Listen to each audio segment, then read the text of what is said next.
வணக்கம். என்ன செய்தி பார்க்க போறோம்னு கேட்டீங்கன்னா, பிஜேபி உடன் உறவு கசந்தது, இனிமே எல்லாரும் சிறையில் தான். இந்த செய்தியை அடிப்படையாக வச்சு தான் இன்னும் நிறைய செய்தி பார்க்க போகிறோங்க.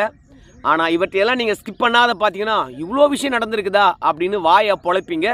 ஆனால் அதற்கு முன்பாக இது வரைக்கும் நம்ம சேனலை நீங்கள் சப்ஸ்கிரைப் பண்ணவே இல்லையா அப்படின்னா சப்ஸ்கிரைப் பண்ணிக்கோங்க, கொஞ்சம் சப்போர்ட் பண்ணுங்கள். முதல்ல டெல்லியில் போராட்டம் நடக்குது. அந்த போராட்டம் தொடர்பாக கோலாகல சீனிவாஸ் அவர்கள் ஒரு கருத்தை அற்புதமாக பதிவு செய்திருக்கின்றார். அது தமிழ்நாடு முழுவதும் போய் சேரணும் என்பதனால நாமளும் அவருடைய கருத்தை இங்கே பதிவு வைக்கிறோம்.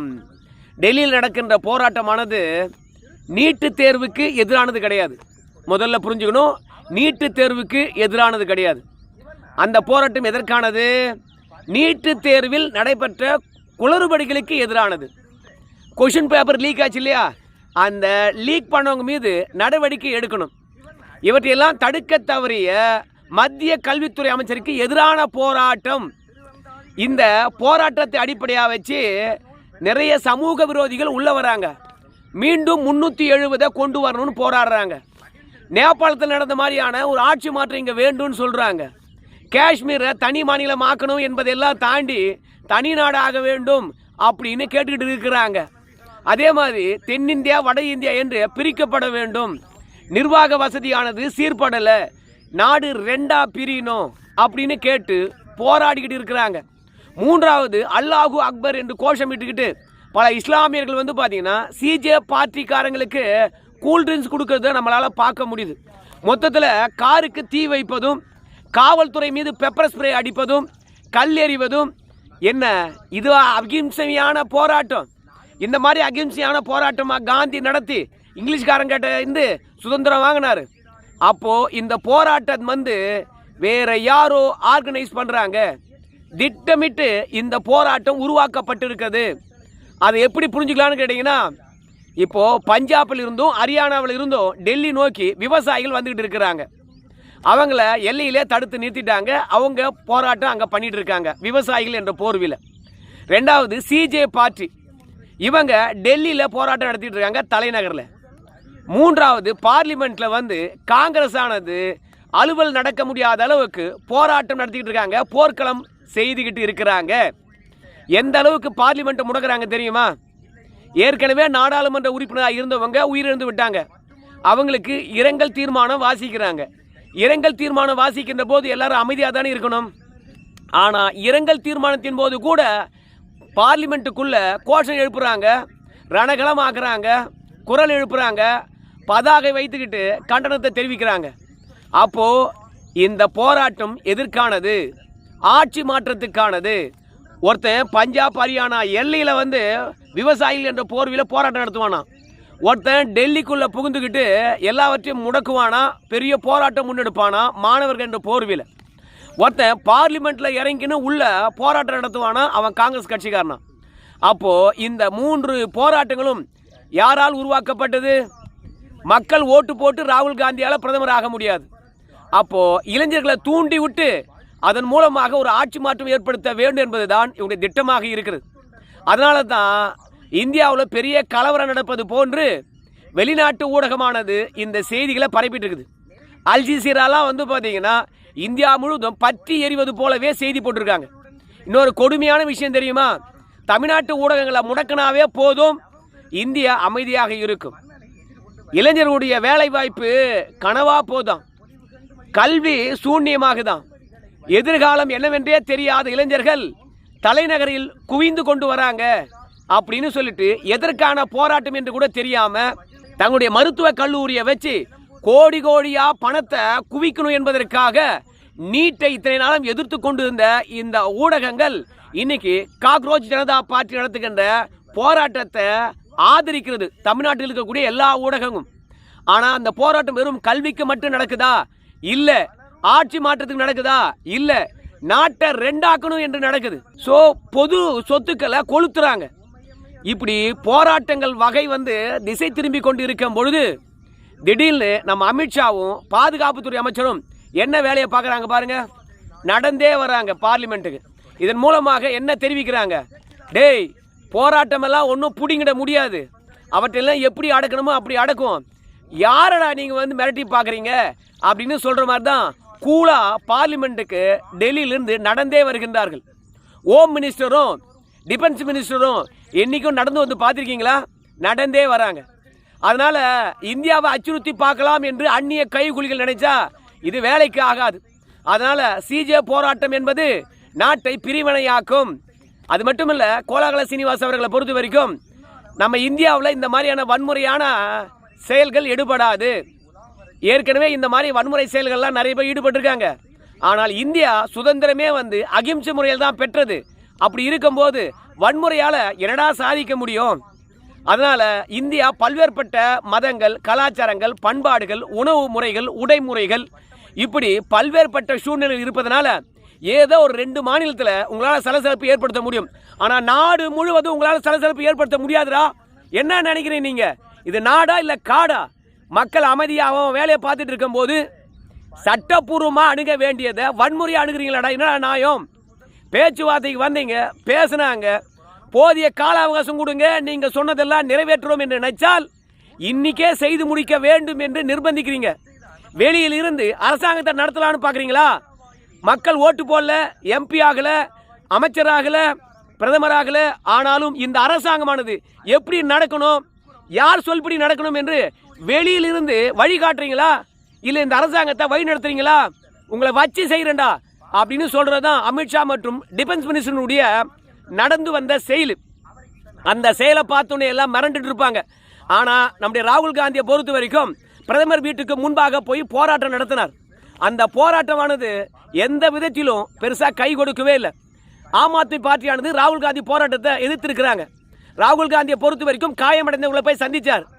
பிறகு என்னடா புஷ்னு போச்சு, ஜேபி நட்டாவும் நமக்கு முன்பாக போய் காயமடைந்தவர்களை பார்த்துட்டாரு, அதனால் நம்மளுக்கு எடுபடலை என்பதற்காக பிரதமர் அலுவலகத்துக்கு முன்பாக, வீட்டுக்கு முன்பாக வந்து போராடினார்.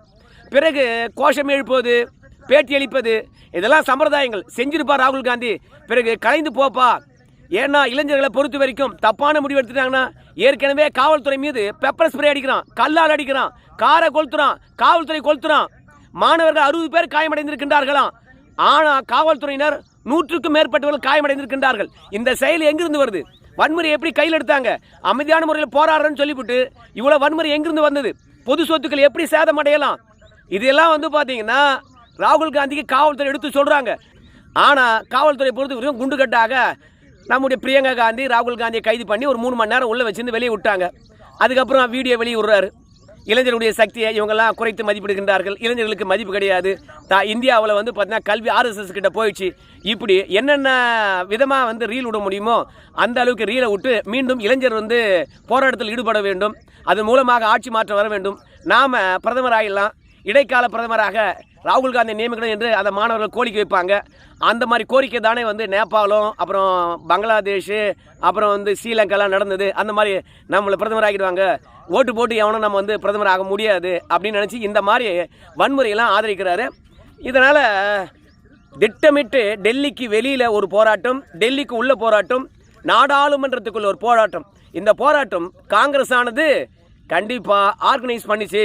ராகுல் காந்தி இதுக்கு தான் வெளிநாட்டுக்கு சைலண்டாக போயிட்டு வந்தாரா அப்படின்னு கோலாகல சீனிவாஸ் அவர்கள் கேட்குறாருங்க. பார்க்கலாம் இந்த போராட்டத்தை நம்முடைய அமித்ஷாவும் பிரதமர் மோடி அவர்களும் எப்படி எதிர்கொள்ள போகிறாங்க அப்படின்னு பார்க்கலாம். ஆனால் உறவு கசந்தது, இனிமேல் எல்லோரும் ஜெயிலில் தான் அப்படின்னு சொன்னியப்பா, யாருப்பா அப்படின்னு கேட்பீங்க. எல்லாம் யார்? திமுக காரங்க தான். ஏன்னா அந்த கட்சியினுடைய சட்டத்துறை இணைச் செயலாளர் பரந்தாமன் அவர்கள் வந்து என்ன சொல்கிறேன்னு கேட்டிங்கன்னா, இந்த பாருங்க பிஜேபியுடன்லாம் நாங்கள் மறைமுகமான உறவுலாம் இல்லைங்க. ஜெயலலிதா அவர்களை பொறுத்த வரைக்கும் எங்களை எந்த அளவுக்கு ஒடுக்குனாங்க, அதே மாதிரி இந்திரா காந்தி அவர்கள் எந்த அளவுக்கு ஒடுக்குனாங்க, அவங்களுக்கே நாங்கள் பயப்பில்ல. இன்னைக்கு இருக்கக்கூடிய பிஜேபிக்கு பயந்து நாங்கள் கூட உறவு வச்சுக்குவோம். ஆனால் சில கோரிக்கைகள் வைப்போம் பிஜேபி கிட்ட, அது நிறைவேற்றினா நாங்கள் பிஜேபி சொல்லுகின்ற விஷயத்தை ஆதரிப்போம் அப்படின்னு சொல்லியிருக்காங்க. எப்போ இவங்க பிஜேபிக்கு பின்னாடி போயிட்டாங்க. இல்லைனா விஜய் வந்து பார்த்தீங்கன்னா எல்லாரையும் பிடிச்சி உள்ளே போட்டுருவார் திமுக காரணங்களை. அதனால தான் காக்ரோச் ஜனதா பார்ட்டி இருக்குல்ல, அவங்க போராட்டம் நடத்திட்டு இருக்காங்க. அந்த போராட்டத்துக்கு விஜய் ஏன் கண்டனம் தெரிவிக்கல அப்படின்னு வந்து உதயநிதி ஸ்டாலின், கனிமொழி, அப்புறம் திமுகவினர்லாம் கேள்வி கேட்டுகிட்டே இருக்காங்க. கொள்கை எதிரி என்று சொல்றியப்பா, பிஜேபியை பொறுத்த வரைக்கும் சிஜே பார்ட்டிக்கு எதிராக செயல்படுது, அதுக்கு ஒரு கண்டனத்தை தெரிவிக்கணுமா இல்லையா விஜய்? ஏன் நீங்கள் கண்டனத்தை தெரிவிக்கல அப்படின்னு விஜய் கேள்வி கேட்குறாங்க. அப்படியே திருப்பி தமிழக வெற்றி கழகத்தில் இருக்கவங்க என்ன கேட்குறாங்க கேட்டிங்கன்னா, நீ கண்டனத்தை தெரிவிச்சியா, நான் கண்டனம் தெரிவிக்க வேண்டும் என்று சொல்கிறேன், ஆனால் நீ கண்டனத்தை தெரிவிச்சியா அப்படின்னு திமுக கிட்ட கேட்குறாங்க. நாங்கள் தான் காங்கிரஸ் முன்னெடுக்கின்ற எந்த போராட்டத்துக்கும் ஆதரவு தெரிவிக்க மாட்டோம்னு சொல்லிட்டுமே, நீ ராகுல் காந்திக்கு ஆதரவு தெரிவிக்க வேணாம், ஆனால் சிஜே போராட்டத்துக்கு பாஜகவுக்கு எதிராக கண்டனம் தெரிவிச்சுக்கணுமா இல்லையா? ஏன் திமுக கண்டனம் தெரிவிக்கல? மாணவர் போராட்டத்தை அமைதியான முறையில் கையாள வேண்டும் என்று வேண்டுகோள் வைக்கிறீங்க, கண்டனம் தெரிவிக்கலையே அப்படின்னு தமிழக வெற்றி கழகமானது சோஷியல் மீடியாவில் செய்தி போட்டிருக்காங்க. மொத்தத்தில் திமுகவுக்கும் சரி, அதே மாதிரி தமிழக வெற்றி கழகத்துக்கும் சரி, பாஜக கண்டா பயம்தான், தேவையில்லாமல் பகைத்து கொள்ள வேண்டாம் அப்படின்னு சொல்கிறது. ஆனால் திமுகவுடைய சட்டத்துறை இணைச் செயலாளர் பரந்தாமன் அவர்கள் என்ன சொல்கிறாங்க அப்படின்னா, பாஜக பொறுத்த வரைக்கும் இதெல்லாம் செஞ்சு கொடுக்கணுங்க. முதல்ல மேகதாது அணை கட்டக்கூடாது, அதுக்கு எங்களுக்கு ஆதரவான செய்தி தரணும். ரெண்டாவது இருமொழி தான் தமிழகத்தில். மூன்றாவது நீட்டை நீக்கணும். நான்காவது பார்த்தீங்கன்னா கல்வியை மீண்டும் மாநில பட்டியலுக்கு கொண்டு வரணும் அப்படின்னு சொல்லிட்டு ஒரு 4-5 கோரிக்கை வைக்கிறாங்க. இதில் எந்த கோரிக்கையை நிறைவேற்ற முடியும் சொல்லுங்க பார்க்கலாம்? நீட்டை ரத்து பண்ணுவாங்களா? கல்வி தான் பார்த்தீங்கன்னா மாநில பட்டியலுக்கு கொண்டு வருவாங்களா? அதனால் இவங்க வைக்கின்ற கோரிக்கை நிறைவேறாது. அதனால் நாடாளுமன்றத்தில் கொண்டு வரக்கூடிய தொகுதி மறுவரையாக இருக்கலாம், பெண்களுக்கான இடஒதுக்கீடு மசோதா இருக்கலாம், திமுக ஆதரிக்காது போல இருக்குது. ஆனால் இன்னைக்கு பாஜக செம்ம கடுப்பில் இருக்காங்க. இந்த ரெண்டுத்தையும் திமுக ஆதரிக்கவில்லை என்றாலும் கூட வெளிநடப்பு செய்யணும். வெளிநடப்பு செய்யல, கொள்கை கோட்பாடு வெங்காயம் அதெல்லாம் பார்த்துட்டு இருந்தாங்க. மறுநாளே விஜய்க்கு ஃபோன் பண்ணி சொல்லி எல்லாரையும் தூக்கி உள்ள வச்சிருவாங்க. ஏற்கனவே அரசகுமார் அவர் மீது 120 பள்ளிகள் பார்த்தீங்கன்னா புகார் அளிச்சிருக்குதான். அன்பில் மகேஷ் பொய்யாமொழி அவர்கள் உள்ளே போவார். அன்பில் மகேஷ் பொய்யாமொழி உள்ளே போனார்னா, நான் பள்ளிகளிடத்தை இருந்து நம்ம அரசகுமார் அவர்கள் வாங்கின பணத்தை வாங்கினேன், ஆனால் வாங்கின பணத்தை உதயநிதி ஸ்டாலின் தான் கொடுத்துருக்கேன் அப்படின்னு சொல்லுவார். அதனால் உதயநிதி ஸ்டாலின் வரைக்கும் உள்ளே போயிடுவாங்க.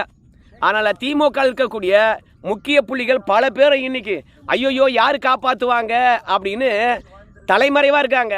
எதுவும் பேசாமல் அமைதியாக இருக்கிறாங்க. அடுத்தடுத்த கைதுகளை கண்டு பயந்து போயிருக்காங்க. இப்போது பார்லிமெண்ட்டில் மட்டும் இந்த தொகுதி மறுவரை, ரெண்டாவது பார்த்தீங்கன்னா பெண்களுக்கான இடஒதுக்கீடு மசோதா, இது ரெண்டையும் ஆதரிக்கல, அத்தனை பேரும் ஜெயிலில் தான் போவாங்க. அதனால் திடீர்னு இந்த பரந்தாமன் என்கின்றவர் எங்கிருந்து வந்தார் அப்படின்னு சொல்லிட்டு கேட்பீங்க. சிம்பிள் லாஜிக்கு, இந்த சேகர்பாபுக்கும் இந்த பரந்தாமனுக்கும் 2 பேருக்கு இடையில் சண்டைங்க. சேகர்பாபு தான் சென்னை முழுவதும் இருக்கக்கூடிய வேட்பாளரை தேர்வு செய்தார். யார் மூலம் தெரியுமா? நம்முடைய ஸ்டாலினுடைய மருமக பிள்ளை மூலமாக. அப்போது எழும்பூரில் இந்த பரந்தாமனை நிற்க வைக்கணும் அப்படின்னு ஸ்டாலின் சொன்னார். பரந்தாமன் சரியாக வேலை செய்யலை, அதனால் அவரை நிற்க வைக்க வேணாம், சென்னை முழுதும் நான் சொன்ன வேட்பாளர்கள் மொத்த பேரும் வெற்றி பெற்றுவாங்க அப்படின்னு சேகர்பாபு சொன்னார். ஆனால் சேகர்பாபு சொன்னது மொத்தமாக பொய்யா போச்சு. பரந்தாமன் சொன்னது என்ன தெரியுமா? எங்கள் சென்னையில் திமுக சரியாக வேலை பார்க்கலைங்க, சேகர்பாபு சொன்னதை கேட்டு நீங்கள் ஏமாந்துட்டீங்க, அதனால் சேகர்பாபு நம்மளை கவுத்துட்டு போகிறாரு அப்படின்னு பரந்தாமன் சொன்னார்.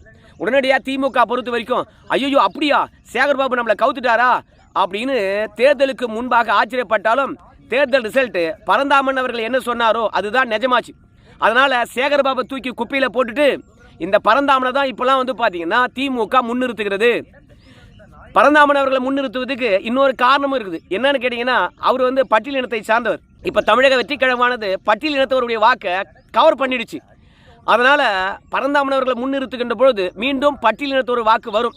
திருமாவளவன் அவர்களும் தவேக்கா போயிட்டார். அப்போது பட்டியலினத்தவர் ஆர் ராசா அந்தாலும் ஏடாவிடமாக பேசுகிறான்.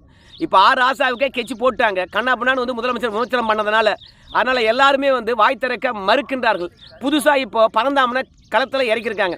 அவர் தான் சொல்கிறாரு, நாங்கள் சொல்கிறதெல்லாம் பாஜக நிறைவேற்றினால் மட்டும்தான் நாங்கள் அந்த மசோதாலாம் ஆதரிப்போம், திமுக பாஜக உறவு ஏற்படும் அப்படின்னு சொல்லியிருக்கின்றாரு. ஒன்றே ஒன்று தான், பாஜக இந்த தொகுதி மறுவரை மசோதாவில் திமுக என்ன மாற்றம் சொன்னாங்களோ அந்த மாற்றத்தை கொண்டு வந்திருக்குதா சொல்கிறாங்க. ஸோ அதன் அடிப்படையில் ஆதரிக்கணும். இல்லைன்னு வச்சிங்களேன், திமுக பாஜக உறவு கசந்து போச்சு, இனிமேல் ஒட்டிலும் உறவும் இல்லை பரந்தாமன் சொன்ன மாதிரி அவங்க மல்லு கட்டினாங்கன்னா எல்லாரும் ஜெயிலில் தான் இருப்பாங்க. பொறுத்தது பார்க்கலாம் என்ன நடக்க போகுதுன்னு சொல்லிட்டு. நன்றி நண்பர்களே.